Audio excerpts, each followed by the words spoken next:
दोस्तों, श्रीमद् भागवत महापुराण तीसरे स्कंद के 8वें अध्याय में ब्रह्मा जी की उत्पत्ति के बारे में जानेंगे। श्री मैत्रेय ने कहा, विदुर जी, आप भक्तों में प्रधान लोकपाल यमराज ही हैं। आपके पूर्ववंश में जन्म लेने के कारण वह वंश साधु पुरुषों के लिए भी सव्य हो गया है। धन्य है आप, निरंतर पग पग पर श्री हरि की माला को नित्य नूतन बना रहे हैं। अब मैं शूद्र विषय सुख की कामना से महान दुखों को मोल देने वाले पुरुषों की दुख निवृत्ति के लिए श्रीमद् भागवत महापुराण का प्रारंभ करता हूँ, जिसे स्वयं भगवान ने सनकादि ऋषियों को सुनाया था। अखंड ज्ञान संपन्न आदिदेव भगवान शंकरन पाताल लोक में विराजमान थे। सनक कुमार आदि ऋषियों ने परम पुरुषोत्तम ब्रह्मा का तत्व जानने के लिए उनसे प्रश्न किया। उस समय शेष जी अपने आश्रम स्वरूप उस परमात्मा की मानसिक पूजा कर रहे थे, जिसका वेद वासुदेव के नाम से निरूपण करते हैं। उनके कमल कोश सरीखे नेत्र बंद थे। प्रश्न करने पर सनकादिक महाराज ज्ञानी जनों के आनंद के लिए उन्होंने धुंधले नेत्रों को खोला। उन्होंने अधखुले नेत्रों से देखा। सनकादिक आदि ऋषियों ने मंदकिनी के जल से भीगे अपनी जटा समूह से उनके चरणों की चौकी के रूप में स्थित कमल का स्पर्श किया, जिसकी नागराज कुमारियां वर की प्राप्ति के लिए प्रेम पूर्वक अनेकों उपहार सामग्रियों से पूजा करती हैं। सनक कुमार आदि की लीलाओं के सम्यज्ञ हैं। उन्होंने बार बार प्रेम वाणी से उनकी लीला का गान किया। उस समय शेषनाग भगवान के उठे हुए सहस्त्र कर्ण करीटों की सहस्त्र श्रेष्ठ मणियों की छिटकती हुई रेशमियों से जगमगा रहे थे। भगवान ने निवृत्त परायण सनक कुमार जी को यह भागवत सुनाया तथा ऐसा प्रसिद्ध है। दोस्तों, सनत कुमार जी ने इसे परम मुनि को उनके प्रश्न करने पर सुनाया। परमहंसों में प्रधान जब भगवान की विभूतियों का वर्णन करने की इच्छा हुई, तब इन्होंने इसे अपने अनुगत शिष्य हमारे गुरु श्री पराशर जी को और बृहस्पति जी को सुनाया। इसके पश्चात परम दयालु पराशर जी ने पुलसत्य मुनि के कहने से वह आदि पुराण उनसे कहा। वत्स, श्रद्धालु और सदा अनुगत देखकर अब वही पुराण मैं तुम्हें सुनाता हूँ। सृष्टि के पूर्व यह संपूर्ण विष जल में डूबा हुआ था। उस समय एकमात्र श्री नारायण शेष नैया पर विराजमान थे। वे अपनी ज्ञान शक्ति से ही योग निद्रा ले रहे थे। वे अपने नेत्र मूंदे हुए थे। सृष्टि कर्म से आवास लेकर आत्मानंद में मग्न थे। उनमें किसी भी क्रिया का उन्मेष नहीं था। जिस प्रकार अग्नि अपनी देहिका आदि शक्तियों को छिपाए हुए काष्ठ पर व्याप्त रहता है, उसी प्रकार श्री भगवान ने संपूर्ण प्राणियों के सूक्ष्म शरीरों को अपने शरीर में लीन करके अपना आधारभूत उस जल में शयन किया। उन्हें सृष्टि काल आने पर पुनः जगाने के लिए केवल काल शक्ति को जागृत रखा। इस प्रकार अपनी स्वरूपभूता के साथ एक सहस्त्र 4 युगों पर्याप्त जल में शयन करने के अनंतर जब उन्हीं के द्वारा नियुक्त उनको काल शक्ति ने उन्हें जीवों के कर्मों की प्रवृत्ति के लिए प्रेरित किया, तब उन्होंने अपने शरीर में लीन हुए अनंत लोक देखे। जिस समय भगवान की दृष्टि अपने में निहित लिंग शरीर आदि सूक्ष्म तत्व पर पड़ी, तब वह कालक्षेत्र रजोगुणों से शुभित होकर सृष्टि रचना के लिए निर्मित उनकी नाभि देश से बाहर निकला। उन्होंने देखा कि इस प्रलयकालीन जल में शेषनाग की कमलनाल और विशाल विग्रह की सैया पर पुरुषोत्तम भगवान अकेले ही लेटे हुए हैं। शेषनाग के 10,000 फण छत्रों की समान फैले हुए हैं। उनके मस्तक पर किरीट है। उसमें जो मणियां जड़ी हुई हैं, उनकी क्रांति से चारों तरफ अंधकार दूर हो गया है। वे अपने श्याम शरीर की आभा से मकरंद मणि के पर्वत की शोभा को लज्जित कर रहे हैं। उनकी कमर पर पीठ पद पर्वत के प्रांत देश में छाए हुए शाम काल के पीले पीले चमकीले मेघों की आभा को मलिन कर रहा है। सिर पर सुशोभित मुकुट शिखरों का मानमर्दन कर रहा है। उसकी वरमाला पर्वत के रत्न जल प्रांत औषधियों और पुष्पों की शोभा को परास्त कर रही है तथा उनकी भुजा दंड वेणुदंड और चरण वृक्षों का तिरस्कार करते हैं। उनका वह श्री विग्रह अपने परिणाम से लंबाई चौड़ाई में त्रिलोकी का संग्रह किए हुए है। वह अपनी शोभा से विचित्र और दिव्य आभूषणों की शोभा और सुशोभित कर रहा है। अपनी अपनी अभिलाषा की पूर्ति के लिए भिन्न भिन्न मार्गों से पूजा करने वाले भक्तों को कृपा पूर्वक अपने चरणों का दर्शन दे रहे हैं, जिनके सुंदर नख चंद्र की चंद्रिका से अलग अलग इष्ट पर चमकते हुए दिखाई दे रहे हैं। सुंदर नासिका, भौहें, कानों में झिलमिलाते हुए कुंडलों की शोभा, मुस्कान से युक्त मुखरबिंद के द्वार वे अपने उपासकों का सम्मान अभिनंदन कर रहे हैं। वत्स, उनके नितंब देश में कुटुंब कुमकुम के केसर के समान पीत वस्त्र और मेखला सुशोभित हैं तथा वृक्ष स्थल पर मूल्यहार और सुनहरी रेखा वाले श्री वत्स जिनकी अपूर्ण शोभा कर रहे हैं, वे चंदन वृक्ष के समान हैं। महामूल्य केयूर और उत्तम उत्तम मणियों से सुशोभित उनके विशाल भुजादंड मानो उनकी सशस्त्र शाखाएं हैं, और चंदन के वृक्षों में जैसे जैसे सांप लिपटे हुए हैं उसी प्रकार उनके हाथों और कंधों पर शेषनाग लिपटे हुए हैं। वे अनंत बंधु श्री नारायण ऐसे जान पड़ते हैं मानो कोई जल से घिरा हुआ पर्वत ही हो। पर्वत पर जैसे अनेकों जीव रहते हैं उसी प्रकार वो संपूर्ण चराचर के आश्रय हैं। शेषनाग के फनों पर जो सहस्त्र मुकुट हैं वो मानो उस पर्वत के स्वर्णमणित शिखर हैं, तथा वृक्ष स्तर पर विराजमान कास्तुक मणि उनके गर्भ में प्रकट हुआ रत्न है। दोस्तों, कर्म शक्ति को जागृत करने वाले काल के द्वारा विष्णु भगवान की नाभि से प्रकट हुआ वह सूक्ष्म तत्व कमल कोश के रूप में सहसा ऊपर उठा और उसने सूर्य के समान अपने तेज से उस अपार जलराशि में चमकता रहा। संपूर्ण गुणों को प्रकाशित करने वाले उस स्वर्णलोकमय कमल ने वे विष्णु भगवान ही अंतर्यामी रूप में प्रविष्ट हो गए। तब उसमें से बिना पढ़ाए ही स्वयं संपूर्ण वेदों को जानने वाले साक्षात वेद मूर्ति श्री ब्रह्मा जी प्रकट हुए, जिन्हें लोग स्वयंभू कहते हैं। दोस्तों, उस कमल की कणिका गद्दी में बैठे हुए ब्रह्मा जी को जब कोई लोक दिखाई नहीं दिया तब वे आंख फाड़कर आकाश में चारों ओर गर्दन घुमाकर देखने लगे। इससे उनके चार दिशाओं में चार मुख हो गए।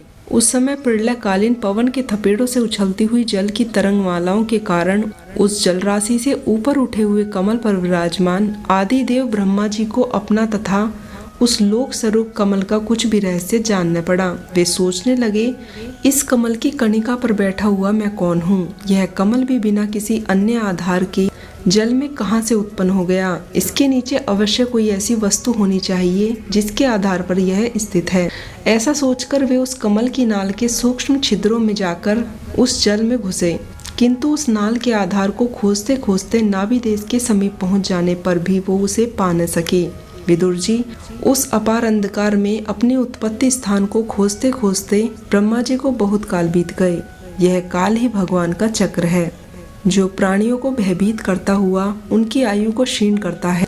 अंत में विफल मनोरथ हो जाने पर वहां से लौट आए और पुनः अपने आधारभूत कमल पर बैठकर धीरे धीरे प्राणवायु को जीतकर चित्त को निसंकल्प किया और समाधि में स्थित हो गए। इस प्रकार पुरुषों की पूर्ण आयु के बराबर काल तथा अर्थ दिव्य 100 वर्षों तक अच्छी तरह योग अभ्यास करने पर ब्रह्मा जी को ज्ञान प्राप्त हुआ। तब उन्होंने अपने उस अधिष्ठान को जिसे वो पहले खोजने पर भी नहीं देख पाए थे अपने ही अंतकरण में प्रकाशित होते देखा। उन्होंने देखा कि इस प्रलयकालीन जल में शेषनाग की कमलनाल और विशाल विग्रह की सैया पर पुरुषोत्तम भगवान अकेले ही लेटे हुए हैं। शेषनाग के 10,000 फण छत्रों की समान फैले हुए हैं। उनके मस्तक पर किरीट है, उसमें जो मणियां जड़ी हुई हैं उनकी क्रांति से चारों तरफ अंधकार दूर हो गया है। वे अपने श्याम शरीर की आभा से मकरंद मणि के पर्वत की शोभा को लज्जित कर रहे हैं। उनकी कमर पर पीठ पद पर्वत के प्रांत देश में छाए हुए शाम काल के पीले पीले चमकीले मेघों की आभा को मलिन कर रहा है। सिर पर सुशोभित मुकुट शिखरों का मानमर्दन कर रहा है। उसकी वरमाला पर्वत के रत्न जल प्रांत औषधियों और पुष्पों की शोभा को परास्त कर रही है तथा उनकी भुजा दंड वेणुदंड और चरण वृक्षों का तिरस्कार करते हैं। उनका वह श्री विग्रह अपने परिणाम से लंबाई चौड़ाई में त्रिलोकी का संग्रह किए हुए है। वह अपनी शोभा से विचित्र और दिव्य आभूषणों की शोभा और सुशोभित कर रहा है। अपनी अपनी अभिलाषा की पूर्ति के लिए भिन्न भिन्न मार्गों से पूजा करने वाले भक्तों को कृपा पूर्वक अपने चरणों का दर्शन दे रहे हैं, जिनके सुंदर नख चंद्र की चंद्रिका से अलग अलग स्पष्ट चमक रहे हैं। सुंदर नासिका, बोहें, कानों में झिलमिलाते हुए कुंडलों की शोभा, मुस्कान से युक्त मुखरबिंद के द्वारे वे अपने उपासकों का सम्मान अभिनंदन कर रहे हैं। वत्स उनके नितंब देश में कदम कुमकुम के केसर के समान पीतवस्त्र और मेखला सुशोभित हैं तथा वृक्ष स्थल पर अमूल्य हार और सुनहरी रेखाएं वाले श्रीवत्स चिन्हों की अपूर्ण शोभा हो रही है। वे चंदन वृक्ष के समान हैं। महामूल्य केयूर और उत्तम उत्तम मणियों से सुशोभित उनके विशाल भुजा दंड ही मानो उनकी सहस्त्र शाखाएं हैं और चंदन के वृक्षों पर जैसे बड़े सांप लिपटे रहते हैं उसी प्रकार उनके कंधों पर भी उसी प्रकार उनके कंधों पर भी शेषनाग के फण लिपटे हुए हैं। वे नागराज अनंत के बंधु श्री नारायण ऐसे जान पड़ते हैं मानो कोई जल से घिरा हुआ पर्वतराज ही हो। पर्वतों पर जैसे अनेकों जीव रहते हैं, उसी प्रकार संपूर्ण चराचर के आश्रय हैं। शेषनाग जी के फनों पर जो सहस्त्र मुकुट हैं, वे ही मानो इस पर्वत के स्वर्णमणि शिखर हैं तथा वृक्ष स्थल पर विराजमान कास्तुक मणि उनके गर्भ से प्रकट हुआ रत्न है। प्रभु के गले में वेद रूप भोरों की माला विराजमान है। सूर्य, चंद्र, वायु और अग्नि आदि देवताओं की भी आप तक पहुंच नहीं है। तब विश्व रचना की इच्छा वाले लोक विधाता ब्रह्मा ने भगवान के नाभि सरोवर से प्रकट हुआ वह कमल, जल, आकाश, वायु और अपना शरीर, केवल ये 5 ही पदार्थ देखे। इसके सिवा और कुछ भी दिखाई नहीं दिया। रजोगुणों से व्याप्त ब्रह्मा जी प्रजा की रचना करना चाहते थे तथा उन्होंने सृष्टि के कारण रूप केवल ये 5 ही पदार्थ देखे। तब लोक रचना के लिए उत्सुक होने के कारण वे श्री हरि से चित्त लगाकर उन प्रभु की स्तुति करने लगे। दोस्तों, अभी तक आप लोगों ने जाना ब्रह्मा जी की उत्पत्ति के बारे में। अब इससे आगे आप लोग जानेंगे ब्रह्मा जी द्वारा भगवान की स्तुति किस प्रकार से की गई। आइए दोस्तों जानते हैं इसके बारे में। ब्रह्मा जी ने कहा, आज बहुत समय के बाद मैं आपको जान सका हूँ। ओहो, कैसे दुर्भाग्य की बात है कि देहधारी जीव आपके स्वरूप को नहीं जान पाते। भगवान, आपके सिवा और कोई वस्तु नहीं है। जो वस्तु प्रतीत होती है वह भी सत्य नहीं है, क्योंकि माया के गुणों से सुशोभित होने के कारण केवल आप ही अनेकों रूपों में प्रतीत हो रहे हैं। हे देव, आपकी चिर शक्ति के प्रकाशित करने के कारण अज्ञान आपसे सदा ही दूर रहता है। आपका यह रूप, जिसके नाभि कमल से प्रकट हुआ हूँ मैं, सैकड़ों अवतारों का मूल कारण है। इसे आपके सत्पुरुषों पर कृपा करने के लिए ही पहल प्रकट किया है। परमात्मा ने आपका जो आनंद मात्र भेद रहित अखंड तेजोमय स्वरूप है, उसे मैं इससे भिन्न नहीं समझता। इसलिए मैंने विश्व की रचना करने वाले होने पर भी आपकी इस अद्वितीय रूप की शरण ली है। यही संपूर्ण भूत और इंद्रियों का भी अधिष्ठान है। हे विश्व कल्याणमयी, मैं आपका उपासक हूँ। आपने मेरे हित के लिए ही मुझे ध्यान में अपना यह रूप दिखाया है। जो परमात्मा विषासक्त जीव है, वे ही इसका अनादर करते हैं। मैं तो आपकी इसी रूप में बारंबार नमस्कार करता हूँ। मेरे स्वामी, जो लोग वेद वायु से लाई हुई आपके चरण रूपी कमलों की गंध को अपने कर्णपुटों से ग्रहण करते हैं, उन अपने भक्त जनों के हृदय कमल से आप कभी दूर नहीं होते, क्योंकि वे परम भक्ति रूप से डोरी से आपके कदमों में बंधे रहते हैं। को बांध लेते हैं। जब तक पुरुष आपके अभयप्रद चरण बिंदों का आश्रय नहीं लेता, तब तक उसे धन, धन्य और बंधुओं के कारण प्राप्त होने वाले भय, शोक और लालसा, दीनता और अत्यंत लोभ आदि सताते हैं, और तभी तक उसे मेरेपन का दुग्रह रहता है, जो दुख का एकमात्र कारण है। दोस्तों, जो लोग सब प्रकार के मंगलों को नष्ट कर आपके श्रवण कीर्तन प्रसंगों से इंद्रियों को हटाकर लेस मात्र विषय सुख के लिए दीन और मन ही मन ललियात होकर निरंतर दुष्कर्मों में लगे रहते हैं, उन बेचारों की बुद्धि देव ने ले ली है। इस प्रजा को भूख, प्यास, वात, पित्त, कफ, सर्दी, गर्मी, हवा और वर्षा से परस्पर एक दूसरे से तथा कामादि और दुख सह क्रोध से बार बार कष्ट उठाते देखकर मेरा मन बड़ा ही खिन्न होता है। स्वामीन, जब तक मनुष्य इंद्रियां और विषय रूपी माया के प्रभाव से अपने आप को भिन्न देखता है, तब तक उसके लिए संसार चक्र की निवृत्ति नहीं होती। यद्यपि यह मिथ्या है, तथापि कर्म फल भोग का क्षेत्र होने के कारण उसे नाना प्रकार के दुखों में डालता रहता है। देव, औरों की तो बात ही क्या है, जो साक्षात मुनि हैं, वे भी यदि आपके कथा प्रसंग से विमुख रहते हैं तो उन्हें संसार में फंसना पड़ता है। वे दिन में अनेकों प्रकार के व्यापारों के कारण विपक्षित रहते हैं, रात्रि में निद्रा में अचेत पड़े रहते हैं। उस समय भी तरह तरह के मनोरथों के कारण क्षण क्षण उनकी नींद टूटती रहती है तथा देव देश उनकी अर्थ सिद्धि के उद्योग में विफल होते रहते हैं। नाथ, आपका मार्ग केवल गुण श्रवण से ही नहीं जाना जाता। आप निश्चय ही मनुष्य के भक्ति योग के द्वारा परिशुद्धि का हृदय कमल में निवास करते हैं। पुण्य श्लोक प्रभु, आपके भक्तजन जिस जिस भावना से आपका चिंतन करते हैं, उन साधु पुरुषों पर अनुग्रह करने के लिए आप वहीं रूप धारण कर लेते हैं।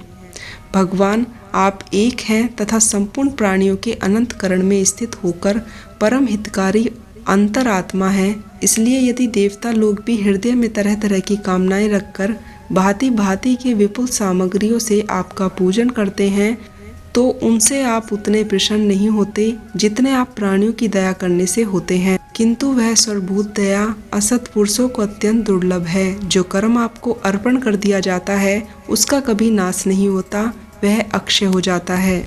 अतः नाना प्रकार के कर्म, यज्ञ, दान, कठिन तपस्या और व्रत आदि द्वारा आपकी प्रसन्नता प्राप्त है। आपकी प्रसन्नता प्राप्त करना ही मनुष्य का सबसे बड़ा फल है, क्योंकि आपकी प्रसन्नता करने पर ऐसा कौन सा फल है जो सुलभ नहीं हो सकता।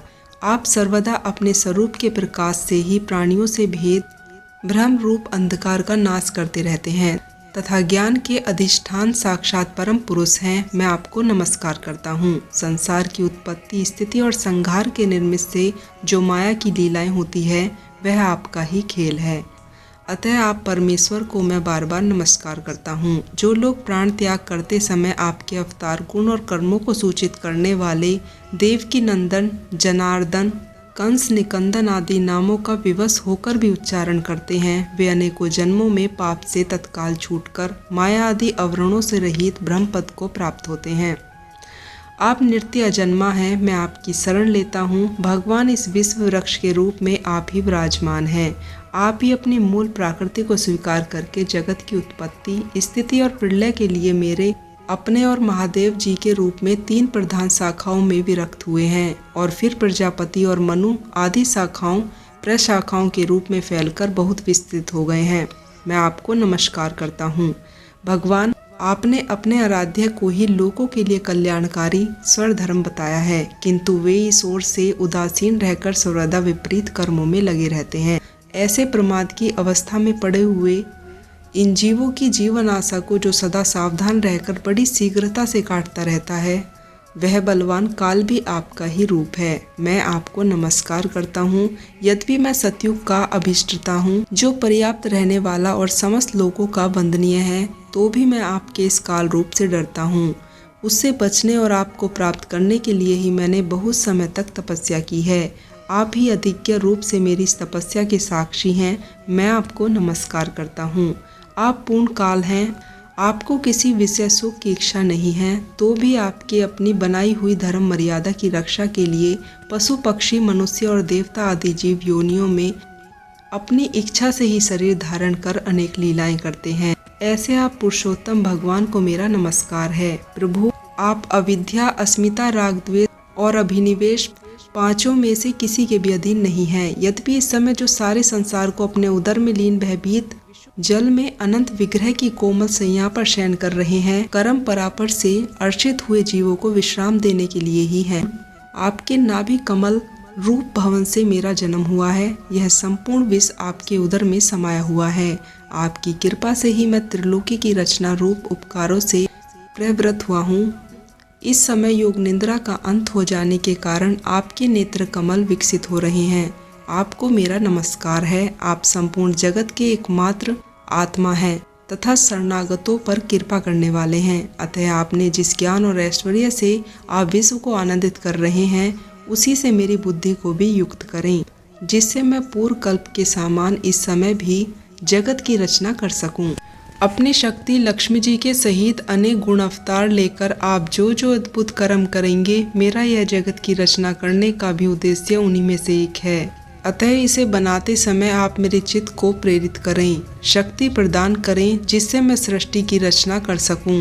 प्रभु, इस प्रलयकालीन जल में शयन करते हुए आप अनंत शक्ति परम पुरुष के नाभि कमल से मेरा प्रादुर्भाव हुआ है और मैं हूँ भी आपके विज्ञान शक्ति। अतः इस जगत के विचित्र रूपों का विस्तार करते समय आपकी कृपा से मेरी वेद रूपी वाणी का उच्चारण लुप्त हो गया।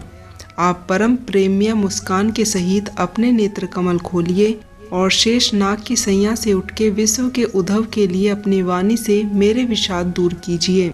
श्री मैत्रेय जी ने कहा, विदुर जी, इस प्रकार तप विद्या और समाधि के द्वारा अपनी उत्पत्ति स्थान श्री भगवान को देखकर तथा अपने मन और वाणी की शक्ति के अनुसार उनकी स्तुति कर ब्रह्मा जी थके से होकर मौन हो गए।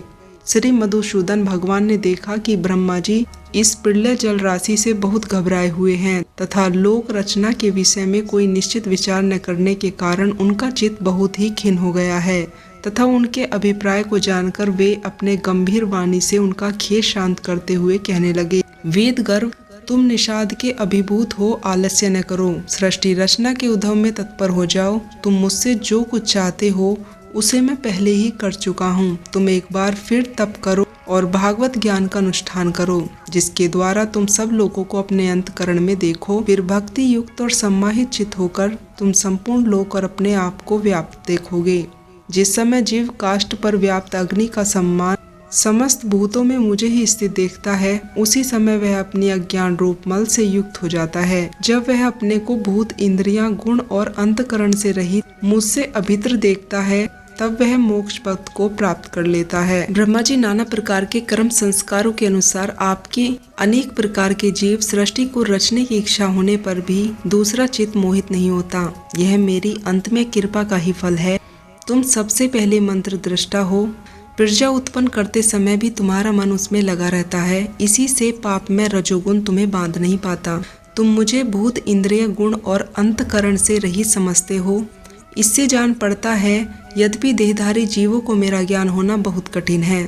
यद्यपि तुमने मुझे जान लिया है, मेरा आश्रय कोई है या नहीं, इस संदेह से तुम कमल नाल के द्वारा जल में उसका मूल खोज रहे थे। सो मैंने तुम्हें अपना वह स्वरूप अंतकरण में ही दिखा दिया। प्यारे ब्रह्मा जी, तुमने जो मेरी कथाओं के वैभव से युक्त मेरी स्तुति की है और जो तपस्या जो तुमने निष्ठा से की है, वह मेरी कृपा का ही फल है। लोक रचना की इच्छा से तुमने सगुण प्रतीत होने पर भी जो निर्गुण रूप से मेरा वर्णन करते हुए स्तुति की है, उससे मैं बहुत प्रसन्न हूँ। तुम्हारा कल्याण हो। मैं समस्त कामनाओं और मनोरथों को पूर्ण करने में समर्थ हूँ। जो पुरुष नृत्य प्रति इस स्त्रोत द्वारा स्तुति करके मेरा भजन करेगा, उससे मैं बहुत ही शीघ्र प्रसन्न हो जाता हूँ। तत्ववेताओं का मत है कि पूर्वत तप, ज्ञान, दान, योग और साधनों से प्राप्त होने वाला जो परम कल्याणमय फल है, वह मेरी प्रसन्नता ही है। विधाता, मैं आत्माओं का भी आत्मा और स्त्री, पुत्र आदि प्रियों का भी प्रिय हूँ। देहिक भी मेरे लिए ही प्रिय है, अतः मुझसे ही प्रेम करना चाहिए। त्रिलोक की प्रजा इस समय मुझ में लीन है, उसे तुम पूर्व कल्प के समान मुझसे उत्पन्न हुए अपने स्वरूप से स्वयं ही रचो। श्री मैत्रेय जी कहते हैं, प्राकृतिक और पुरुष के स्वामी कलमनाभ भगवान ब्रह्मा जी को इस प्रकार जगत की अभिव्यक्ति करवाकर अपने उस नारायण रूप से अदृश्य हो गए। दोस्तों, आप लोगों ने जाना श्रीमद् भागवत महापुराण के स्कंद 3 के 8वें और 9वें अध्याय के बारे में। अगर आपको यह जानकारी पसंद आई हो तो चैनल से जुड़े रहने के लिए चैनल को सब्सक्राइब करें और मोटिवेट करने के लिए वीडियो को लाइक करें। तो दोस्तों, मिलती हूँ एक और अध्याय के साथ। तब तक के लिए आप लोग अपना ध्यान रखें, खुश रहें। जय सनातन, जय श्री कृष्णा।